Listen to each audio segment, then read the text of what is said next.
Singer Mangli birthday పార్టీలో గంజాయి కలకలం అంటూ వార్తలు హోరెత్తిపోయాయి.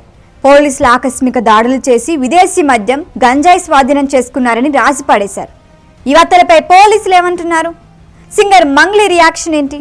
వాస్తవం ఏంటో తెలుసా? అసలు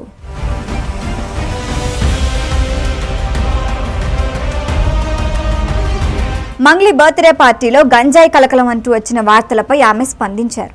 ఈ మేరకు ఒక సెల్ఫీ వీడియో రిలీజ్ చేశారు. అసలు పర్మిషన్ తీసుకోవాలన్న విషయం నాకు తెలియదు. అందరికీ ఆదర్శంగా ఉండాలని ఆలోచించే నేను అలాంటివి ఎందుకు చేస్తాను? పార్టీ ప్లాన్ ప్రకారం అరేంజ్ చేసుకున్నది కాదు. నా తల్లిదండ్రులు కూడా నాతోనే ఉన్నారు. కొందరు సన్నిహితుల సమక్షంలో పార్టీ చేసుకున్నాం. ఎలాంటి తప్పు చేయలేదు. లిక్కర్ వాడకంపై ముందస్తు అనుమతి తీసుకోవాలని నిజంగా తెలియదంటూ సెల్ఫీ వీడియోలో చెప్పుకొచ్చారు. అమ్మా నాన్న కోరిక మేరకే కేవలం కుటుంబ సభ్యులు, బంధువులు, కొద్దిమంది స్నేహితులతో కలిసి ఏర్పాటు చేసుకున్నాం. అక్కడ లిక్కర్ సౌండ్ సిస్టమ్ ఏర్పాటు చేసుకున్నాం. పార్టీలో లిక్కర్ తప్ప ఎలాంటి మత్తు పదార్థాలు లేవు. పోలీసులు సర్చ్ చేసినా ఏమీ దొరకలేదు. ఎవరైతే గంజాయి తీసుకున్నట్లు పాజిటివ్ వచ్చిందో ఆ వ్యక్తి ఇక్కడ గంజాయి తీసుకోలేదని తెలిసింది. ఎలాంటి ఆధారాలు లేని అభియోగాలు మోపొద్దు ప్లీజ్ అంటూ మంగ్లీ వీడియోలో చెప్పుకొచ్చారు. అందరికీ నమస్కారం. నిన్న ఏదైతే నా బర్త్డే పార్టీ జరిగిందో ఒక చిన్న ఇంట్లో పార్టీ లాగా, ఒక ఫ్యామిలీ ఫంక్షన్ లాగా జరుపుకోవాలన్న ఒక ఉద్దేశంతో ఆ రిసార్ట్లో మా అమ్మా నాన్నల కోరిక మేరకు మా అమ్మా నాన్నలతో కలిసి, మా ఫ్యామిలీ మెంబర్స్తో కలిసి నేను జరుపుకోవడం జరిగింది. అక్కడ మా అమ్మా నాన్నలు, మా అమ్మా నాన్న ఫ్రెండ్స్, మా ఫ్రెండ్స్, మా ఫ్యామిలీ ఫ్రెండ్స్, మా టీమ్ మెంబర్స్ మాత్రమే ఉండడం జరిగింది. అండ్ అట్లనే లిక్కర్ ఉండడం జరిగింది, సౌండ్ సిస్టమ్ ఉండడం జరిగింది. సో సౌండ్ సిస్టమ్కి, లిక్కర్కి పర్మిషన్ తీసుకోవాలని చెప్పి నాకు అస్సలు అవగాహన లేదు, ఐడియా కూడా లేదు. అది అనుకోకుండా సడన్గా ప్లాన్ చేసుకొని వెళ్ళిపోవడం జరిగింది అక్కడ. సో అందుకు నాకు అవగాహన లేదు. లేకుంటే నేను డెఫినెట్లీ నేను తీసుకునేదాన్ని. నాకు అసలు గైడెన్సీయే లేదు. ఎవరన్నా గైడ్ చేసినా కూడా నేను పర్మిషన్ తీసుకునేదాన్ని. లేకపోతే నేను ఎందుకు ఇలా తెలిసి చెయ్యను కదా. సో ఇదంతా ఇలా తెలిసి అయితే నేను తప్పు చేయలేదు, తెలియకుండా ఇది జరిగిపోయింది. అండ్ అక్కడ లోకల్ లిక్కర్ తప్ప అసలు వేరే ఏ ఇతర పదార్థాలు, మత్తు పదార్థాలు కానీ వాడడం అసలు జరగలేదు. అక్కడ దొరకలేదు కూడా, పోలీసులు సెర్చ్ చేసినా కూడా. అండ్ అక్కడ ఎవరికైతే పాజిటివ్ వచ్చింది అని చెప్పి పోలీసులు చెప్తున్నారో ఆయన ఎక్కడో ఒక చోట తీసుకున్నాడు, ఎప్పుడో తీసుకున్నాడు అని చెప్పి తేలిందని చెప్పి పోలీసులే చెప్పారు. అండ్ అది ఇన్వెస్టిగేషన్ కూడా జరుగుతుంది. మేము కూడా పోలీసులకు కోఆపరేట్ చేస్తున్నాము. అండ్ నేను ఎందుకు ఇలా చేస్తాను, అసలు నాకు తెలిసి ఎందుకు చేస్తాను? మా అమ్మా నాన్నలతో దట్టు, మా అమ్మా నాన్నలు పెట్టుకొని ఇలాంటివి నేను ఎంకరేజ్ చేస్తానా? ఇలాంటివి చెప్పండి.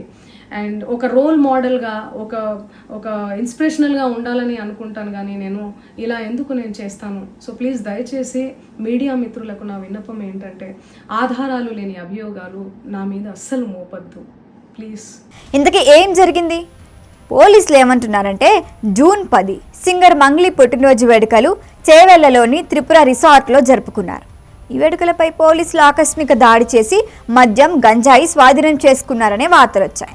ఎలాంటి అనుమతులు తీసుకోకుండా పార్టీ నిర్వహించారని, మంగ్లీతో పాటు మరికొందరిపై కేసు నమోదు చేశారని రాసుకొచ్చారు. దీనిపై మంగ్లీ ఇలా రియాక్ట్ అయ్యారు. అది సరే, మరి నిప్పు లేకుండా పొగరాదు కదా. గంజాయి గురించి ఎందుకు చర్చ జరిగింది? ఈ మొత్తం వ్యవహారంపై పోలీసులు ఏమంటున్నారంటే, మంగళవారం రాత్రి 10 గంటల సమయంలో పార్టీ ప్రారంభమైంది. త్రిపుర రిసార్ట్ నుంచి సౌండ్స్ హోరెత్తిపోతున్నాయని కంప్లైంట్ వచ్చిందని చెప్పారు రాజేంద్రనగర్ డీసీపీ చింతమనేని శ్రీనివాస్. అక్కడ లిక్కర్ వినియోగిస్తున్నారని తెలిసి రాత్రి 12 గంటలకు మా పోలీసులు అక్కడికి వెళ్ళారు. అక్కడ 10 మంది మహిళలతో పాటు 12 మంది మగవారు ఉన్నారు. అందరికీ డ్రగ్స్ టెస్టులు చేశాం. జిల్లెలగూడకు చెందిన వ్యాపారి కొనసం దామోదర్ రెడ్డికి గంజాయి పాజిటివ్ వచ్చింది. తను కూడా మంగ్లీ ఇచ్చిన పార్టీలో కాదు, మరొక చోట గంజాయి తీసుకున్నట్లు తెలిసింది. దాని గురించి విచారణ చేస్తున్నామని చెప్పారు డీసీపీ శ్రీనివాస్. పార్టీలో విదేశీ మద్యం కానీ ఇతర మత్తు పదార్థాలు కానీ దొరకలేదని తేల్చేశారు. కేవలం మంగ్లీ ఇచ్చిన పార్టీలో మద్యం, డీజే వినియోగం కోసం అనుమతి తీసుకోలేదని చేవెళ్ల పోలీసులు కేసు నమోదు చేశారని చెప్పారు. పోలీసులు చెప్పిన వివరాలు, మంగ్లీ ఇచ్చిన వివరణతో ఒక క్లారిటీ వచ్చినట్లయింది. సౌండ్ పొల్యూషన్ డీజే పెట్టి నాయిజీగా ఉందని, తర్వాత అది వెరిఫై చేస్తే నాన్ పర్మిటెడ్ పార్టీ, అది పర్మిషన్ తీసుకోలేదు. దీంట్లో ఆటోమేటిక్గా రెగ్యులర్గా జరిగినట్లే లోకల్ పోలీస్ అండ్ ఎస్ఓటీ వెళ్ళి అక్కడ రైడ్ కండక్ట్ చేయడం జరిగింది. అక్కడ ఒక 25 మెంబర్స్ ఉన్నారు. అక్కడికి వెళ్ళిన తర్వాత అది అర్థమైంది, అది మంగ్లీ యొక్క బర్త్డే సెలబ్రేషన్ అని. వాళ్ళ పేరెంట్స్, తర్వాత వాళ్ళ ఫ్రెండ్స్, వీళ్ళందరూ కలిసి 25 మెంబర్స్ ఉన్నారు అక్కడ. అక్కడికి వెళ్ళినప్పుడు లిక్కర్ సర్వ్ చేయబడతా ఉంది పబ్లిక్ ప్లేస్లో, తర్వాత కమర్షియల్ ఎస్టాబ్లిష్మెంట్లో లిక్కర్ సర్వ్ చేయాలి అంటే లిక్కర్ లైసెన్స్ తీసుకొని ఉండాల్సింది, అది లేదు. ప్లస్ అలానే డీజే ఆపరేట్ చేస్తూ పార్టీ చేయాలి పబ్లిక్ ప్లేస్లో అంటే పోలీస్ పర్మిషన్ కూడా తీసుకోవాల్సింది ఉంది, అది లేదు. దీని మీద శివరామకృష్ణ అని చెప్పి ఆ జిఎం త్రిపుర రిసార్ట్స్ మీద అతను వీళ్ళని విచారించడం జరిగింది.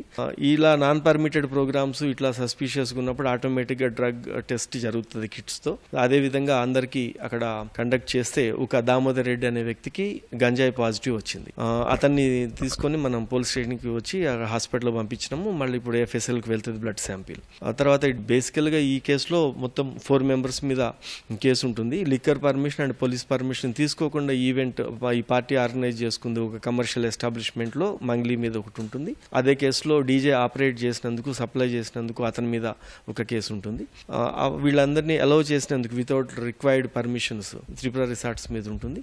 దామోదర్ రెడ్డి మీద ఇట్లాగే NDPS యాక్ట్ ఒకటి ఉంటుంది. ఈ వీడియో కనుక మీకు నచ్చినట్టయితే లైక్ చేయండి, షేర్ చేయండి, సబ్స్క్రైబ్ చేయండి. అలాగే పక్కనే ఉన్న బెల్ ఐకాన్ని క్లిక్ చేయండి.